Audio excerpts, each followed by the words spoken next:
Bro तूने देखा समय कितनी जल्दी निकल जाता है और पता भी नहीं चलता।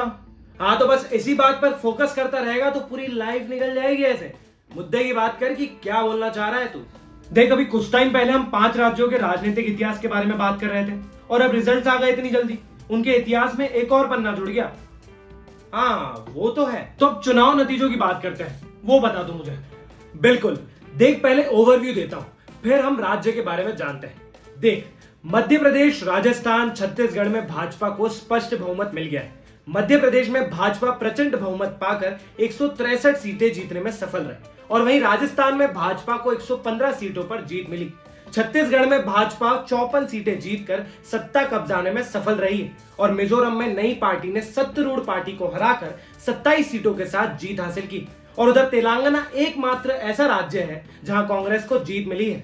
ब्रो कोई तो कह रहा था कि इस बार शिवराज मामा सरकार में वापस नहीं आ पाएंगे, फिर मामा को इतनी प्रचंड जीत कैसे?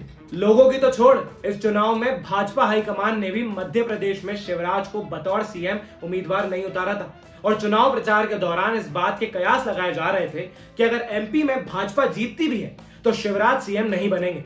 इससे यह संदेश गया कि शिवराज की स्थिति कमजोर है। लेकिन इस मुद्दे पर शिवराज इमोशनल कार्ड खेल गए। अब शिवराज ने प्रचार के दौरान साफ साफ मतदाताओं और महिलाओं से पूछा कि क्या आप नहीं चाहते कि आपका मामा, आपका भाई मुख्यमंत्री बने? शिवराज के सवाल पर वोटर्स ने भारी शोर के साथ उनके पक्ष में जवाब दिया। शिवराज की वापसी में सबसे अहम रोल लाडली बहन योजना ने निभाया। इस योजना ने चौहान की राजनीतिक किस्मत बदल कर रख दी। लाडली बहन योजना के तहत मध्य प्रदेश की 1.31 करोड़ महिलाओं को 1250 रुपए हर महीने दिए जा रहे हैं। एमपी की 7 करोड़ आबादी में लाडली बहन योजना की लाभार्थियों ने शिवराज को भर भर कर वोट दिया है।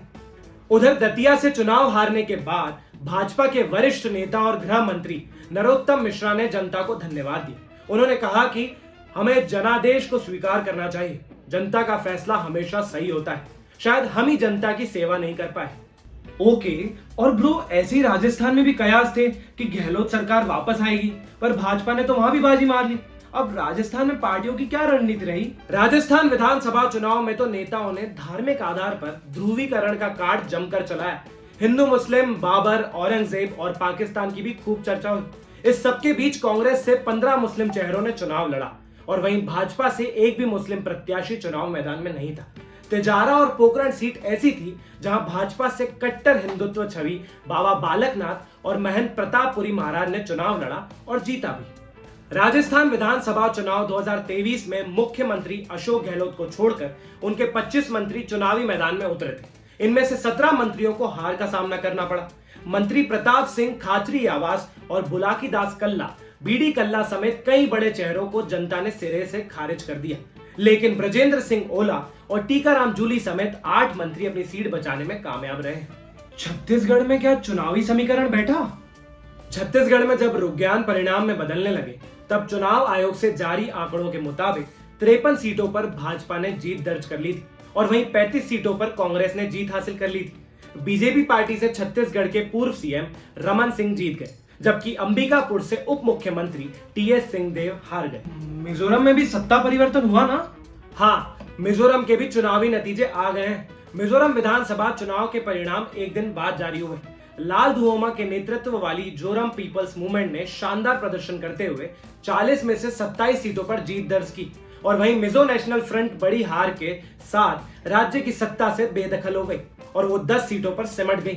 भाजपा के खाते में 2 सीटें आईं और कांग्रेस 1 सीट पर जीत दर्ज कर सकी। चौंकाने वाली बात यह है कि मिजोरम में जिस जेडीपीएम को इतना बड़ा जनादेश मिलता दिख रहा है, उसका गठन ही महज 4 साल पहले हुआ है। सिर्फ 4 साल पहले? हाँ, पूर्व आईपीएस लाल डुओमा ने जोरम नेशनलिस्ट पार्टी नाम से एक दल बनाया जिसके जरिए वे राज्य की राजनीति में सक्रिय हुए और वहीं दूसरी ओर राज्य के 5 अन्य छोटे दलों के साथ लाल डुओमा की पार्टी ने गठबंधन कर लिया, जिसके बाद वो गठबंधन राजनीतिक पार्टी में तब्दील हो गया, जो 2017 में जेडीपीएम जोरम पीपल्स मूवमेंट पार्टी के नाम से अस्तित्व में आया।